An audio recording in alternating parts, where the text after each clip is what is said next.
So now I just want to give you a bit of a guided tour of Eclipse. So it looks kind of similar to other Windows piece of software in that we've got these options across the top, which are similar to kind of Microsoft Word and Excel and all that group of things.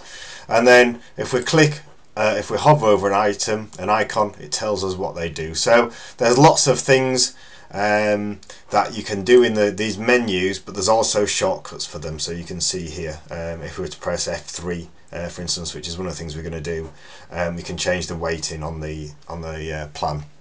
So in terms of the windows, you can change how they're viewed, and there's a few different options in terms of view layout, and really there's no answer, it's whatever works best for you.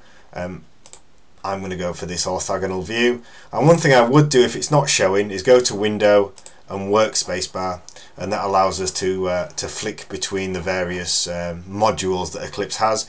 So let's say we can hover over the various things and it tells us what they do.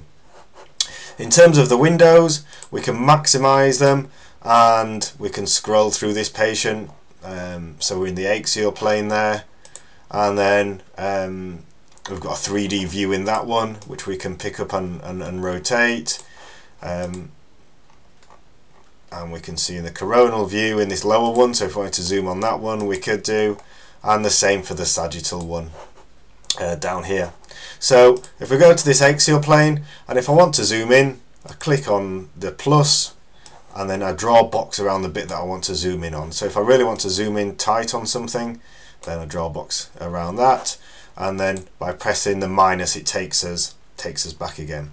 So this patient is pre-contoured, as I've said, and what we can do is display and undisplay the contours by ticking them on and off in this side here, and again we can now roll up and down and see what has been contoured. So one thing that I would kind of recommend that you do is only keep the contours on that you actually want to see, because it can get a little bit busy on the screen when there's lots of contours. If you want to change the colour of a contour, you can right click on it, colour and style, and then there's lots of options down there, and again you can have a play with them. So some of them colour it in, some of them, if we just go for a contour, let's change that to, you can see that it stops being coloured in and it just and you can see through it, and again whatever works best for you, there's no kind of right or wrong answer. So this little symbol here, which is meant to be a head, so this is a structure set, and within the structure set there's structures. So these structures are rectum, bladder, femur, etc. And then as we do more things with this patient, this file tree is going to get bigger and bigger, so that we can look at plans, but we haven't done that yet. And so as I say, just have a play with the icons. One thing I would say is to save regularly, so file and save, or as you can see press Ctrl and S. I would do that pretty regularly in case anything crashes, so that you don't lose anything.